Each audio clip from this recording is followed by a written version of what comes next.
ज़राअत, खेत। ये जो मेंढों से घिरे हुए ज़मीन के क़ित्ए तुम देखते हो, यही तो खेत है। मेंढों से खेत की हदबंदी और हिफाजत होती है। वो देखो, एक आदमी हल बैल लिए आता है। हल से खेत जोतेगा, फिर बीज बोएगा।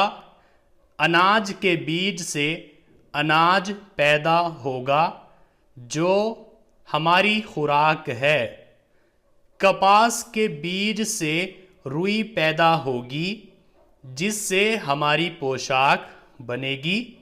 गन्ने के टुकड़े बोएगा तो ईख यानी ऊख पैदा होगी। उसको कोल्हू में पेल कर रस निकालेंगे। रस को पकाकर गुड़ और राब बनाएंगे। राब से शक्कर बनेगी। शक्कर से तरह तरह की मिठाइयाँ तैयार होगी। आहा, ये तो हमारा पड़ोसी धन सिंह है। अजी, ये बड़ा मेहनती किसान है। दिन निकलने नहीं पाता कि ये अपने खेतों पर मौजूद खूब जी लगा कर होशियारी से काम करता है। इसी की कमाई से सारा कुंबा पलता है। इसी का एक भाई फ़कीरा है, बड़ा सुस्त और कामचोर। अवेर सवेर बोता है, पैदावार अच्छी नहीं होती, टका पल्ले नहीं, हमेशा कर्जदार रहता है। खेत कियार के कामों को खेती बाड़ी, काश्तकारी या ज़राअत कहते हैं। जो खेती करता है वो किसान या काश्तकार कहलाता है। जो सवेरे अपने खेतों पर जाता है, अपने काम में जी लगाता है, वही खाता कमाता और नफ़ा उठाता है। आड़े वक्त के लिए कुछ बचाता है। लिखे हुए के बारे में एक नोट होता है, उसी के बारे में कुछ बताया जाता है। जैसे कि यहाँ पर बताया गया है, ज़राअत एक अमली फ़न है। अमल आँख से देखना और हाथ से करना लाजिम है। सिर्फ किताबों के पढ़ने से नहीं आ सकता। हर सबक में जिस चीज़ का बयान हो, ताइम्कान नमूना दिखाकर समझाना चाहिए। तालिब इल्म हाथ से भी कुछ काम करे ताकि उनका जी लगे। तो ये एक नोट है, यानी यहाँ पर ये बताया गया है कि खेती बाड़ी करना एक अमली काम है। सिर्फ किताब में पढ़कर ये चीज़ नहीं आ सकती है। इसलिए स्टूडेंट्स को, तालिब इल्मों को थोड़ा दिखाया जाए कि खेत क्या होते हैं और उसमें खेती कैसे की जाती है। तो ये नोट्स होते हैं जो बड़ी बड़ी किताबों में आपको देखने को मिलेंगे, और इसमें ऊपर के ही लिखे हुए के बारे में कुछ बताया जाता है। ज़मीन। ज़मीन क्या चीज़ है? यही जिस पर हम सब बसते हैं, चलते हैं, रहने के लिए मकान बनाते हैं। देखो, ज़मीन पर हरे हरे पेड़ उगे हुए हैं। कोई छोटा है, कोई बड़ा। उनमें से बाज़ आदमियों ने बोए या लगाए हैं।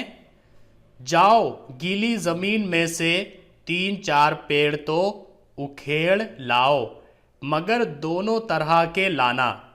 ऐसे भी जो आप से आप उगे हो, और ऐसे भी जो बोए हुए हो। अच्छा, अब हर एक का नाम बताओ। ये हमारे किस काम आता है? इससे हमको क्या चीज़ हासिल होती है?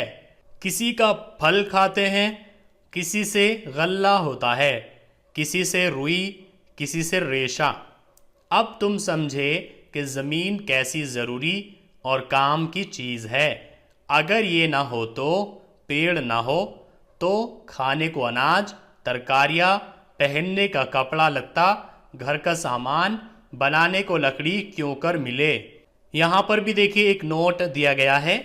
तालिब इल्मों के जहन नशी करना चाहिए कि जानवर वो चीज़ें खाकर जी सकते हैं जो आपसे उगती है, यानी खुदरू। हमारे लिए खुदरू काफ़ी नहीं है, बल्कि वो चाहिए जिनको हम बोते हैं, यानी मजरुआ। तलबा से मजरूआ पौधे उखड़वा कर हर एक का नाम और पैदावार पूछी जाए, वो ना बता सके तो उस्ताद बताए। पौधा, देखो ये पेड़ जो ज़मीन पर उगे हैं, इनमें कोई तो छोटा और नरम है, जैसे गेहूं का, जवार का, कपास का, ये सब पौधे कहलाते हैं। कोई बड़ा और सख्त है, जैसे नीम का, पीपल का, आम का, ये दरख्त कहलाते हैं। आओ गीली ज़मीन में से एक पौधा उखेड़ें। ओहो, इसका एक हिस्सा तो ज़मीन के अंदर ही था। देखो जो हिस्सा ज़मीन के ऊपर था उसका रंग तो हरा है, और जो ज़मीन के अंदर से निकला वो पीला है। इस पीले हिस्से को जड़ कहते हैं। जड़ ज़मीन के अंदर रहती है और वहीं बढ़ा करती है। पेड़ का हरा हिस्सा जड़ से ऊपर का जो ज़मीन के बाहर निकला रहता है उसको तना कहते हैं। ये जो तने के ऊपर हरी हरी हवा से हिलती नज़र आती हैं, ये पत्तियाँ कहलाती हैं। पत्तियाँ हमेशा तना ही पर लगती है, जड़ में कभी नहीं होती। अब तो जान गए होंगे कि पेड़ के कितने हिस्से होते हैं। जी हाँ, 3, जड़, तना, पत्तियाँ। तने पर पत्तियों के अलावा फूल और फल भी लगते हैं। फलों में दाने होते हैं जिनको बीज कहते हैं। मौसम और फसलें। पिछले सबकों में तुम पढ़ चुके हो, साल में 12 महीने होते हैं। ये भी मालूम है साल में कई मौसम होते हैं।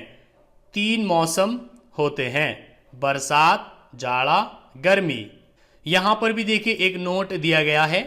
इल्म में तरबियत की बड़ी ज़रूरत है। बच्चों को शुरू ही से हर चीज़ तरबियत के साथ दिखानी और याद करानी चाहिए। नोट, तना और जड़ की ये पहचान है कि तने पर पत्तियाँ होती है और पत्ती की जड़ में आँखें या अखवा होता है, जिसके बढ़ने से पत्ती या डाली बनती है। जड़ पर ना तो पत्तियाँ होती है ना अखवे। अदरक, हल्दी, आलू वगैरह गो ज़मीन के अंदर होते हैं मगर जड़ नहीं है, बल्कि एक किस्म के तना हैं, क्योंकि उन पर आँखें होती है। उनके बोने से नए पौधे पैदा होते हैं। बीज और आँख ये 2 चीज़ें हैं जिनमें से नया पौधा पैदा होता है। अच्छा, तो बरसात कब से कब तक रहती है? आषाढ़ के महीने में शुरू और क्वार में ख़त्म। इस मौसम की खेती खरीफ की फसल कहलाती है, और जो चीज़ इस फसल में बोई जाती है उसको खरीफ की जिन्स कहते हैं। बरसात के ख़त्म होते ही जाड़ा शुरू होता है, कार्तिक से माघ तक रहता है। इस मौसम की खेती को रबी की फसल कहते हैं, और जो चीज़ इस फसल में बोते हैं वो रबी की जिन्स कहलाती है। जाड़ा रुखसत हुआ तो गर्मी आई, फागुन से लेकर जेठ तक रहती है। इस मौसम को जायद फसल कहते हैं, और जो चीज़ इस फसल में बोते हैं वो जायद की जिन्स कहलाती है। यहाँ पर भी देखिए एक नोट दिया गया है। नोट जो होता है वो ऊपर के सबक को, ऊपर की बात को और अच्छे तरीके से समझाने के लिए दिया गया होता है। ममालिक मुत्तहिदा आगरा व अवध में 3 मौसम होते हैं। फसल खरीफ में वो इजनास पैदा होते हैं जो मरतूब मौसम और गर्म आबो हवा चाहती हैं। रबी में वो इजनास जो सर्द मौसम और खुश्क आबो हवा चाहती है। जिन मुल्कों में बारिश साल के ज़्यादा हिस्सों में होती है और जाड़ा नहीं होता, जैसे मद्रास, तो वहाँ रबी की इजनास कम बोते हैं, मगर धान साल में 3 बार तक बोया और काटा जाता है। वहाँ सिर्फ एक फसल खरीफ की होती है। सो आज हमारी ये उर्दू ज़बान की पहली किताब पूरी हो चुकी है, और नेक्स्ट सबक से हम शुरू करेंगे उर्दू ज़बान की दूसरी किताब।